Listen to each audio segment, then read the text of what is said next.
Hello Khanjahan. হ্যাঁ ভাই বলেন। এখনই আমার বাসায় আসো একটু। কেন, কি হয়েছে ভাই? আর বলো না, সন্ধ্যার পরে আমি একটা ভ্যানালার ভ্যানে চড়ে আসছিলাম। রাখো রাখো রাখো, চলে আসছি। এই কত হলো তোমার ভাড়া? 150 টাকা স্যার। মাথা ঠিক আছে? বানেশ্বর থেকে এই হলদিয়া গেছির ভাড়া 150 টাকা হয়? পাগল পাইছো আমাকে? না স্যার, বারিশের থেকে হলদি গাছের ভাড়া রাত্রে 150 টাকাই হয়। টাকা কি গাছের পাতা মিয়া যে চাইলে তোমাকে ছিঁড়ে এনে দিব? 150 টাকা ভাড়া মানে চাইলেই পাওয়া যায় নাকি? লাও 100 লাও, তোমার ভাড়া 100ই। আসো বাবা আসো। স্যার 100 টাকা দিন না স্যার, আর 50 টাকা দিলে স্যার, 100 টাকা দিলে আমার লস হবে স্যার। তোদের মতো ছোট জাত কখনো মানুষকে মূল্যায়ন করতে পারে না। বাস্টার্ড কোথাকার, ননসেন্স কোথাকার। তোদের মতো গরিবের এই সমস্যা, টাকার লোভ তোরা সামলাতে পারিস না। চলো বাবা বাসায় ঢুকি, চলো। ও আচ্ছা, আমি এখনই আসছি ভাই। স্যার, স্যার একটু বাইরে আসুন তো। ওই দেখো, স্যার, ওই বাইরে দেখো আসুন, দেখো দরকার আছে ছোট আপনার লোকের সাথে। বাচ্চারা কিভাবে ডাকছে দেখো। আমার কিন্তু একটু ভয় পাচ্ছে। স্যার, আসেন। তুমি তাড়াতাড়ি চলে আসো ভাই। আমি এখনই আসছি ভাই। আপনি দরজা খুলবেন না বাসার, তারপরে ছোট লোকের বাচ্চার কি করা লাগে আমি সাহায্য করব। এই যে ভাই দেখো, এই যে একজন তো ভ্যানালা আর একজনকে সাথে করে আনছে, 50 টাকার জন্য বাড়িতে এসে চিল্লাচিল্লি করতেছে, ডাকাডাকি করতেছে।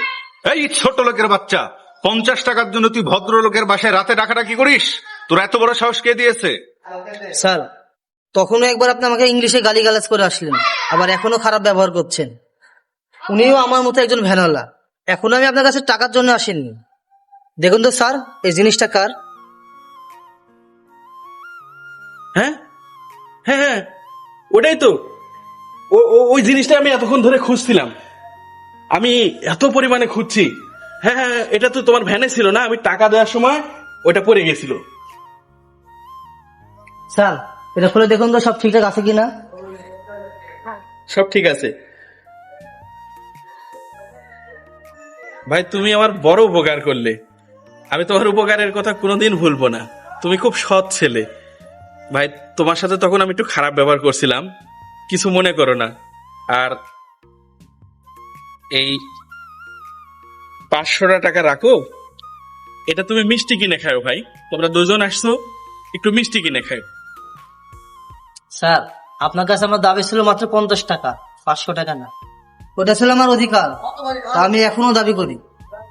আর আপনার রেখে যাওয়া বক্সটা ছিল আমার কাছে আমানত। স্যার, আমরা গরিব মানুষ, ভ্যান চালাই খাই, কিন্তু কারো ক্ষতি করি না। ওনাকে সাথে এনেছি, ওনাকে সাক্ষী রেখে এটা আপনাকে ফেরত দেবো, তাই টাকা চাইতে আসিনি। স্যার, টাকাটা রাখবেন আর ভালো থাকবেন। ও স্যার, একটা কথা, পিপল শুড নট বি জাজ বাই মানি।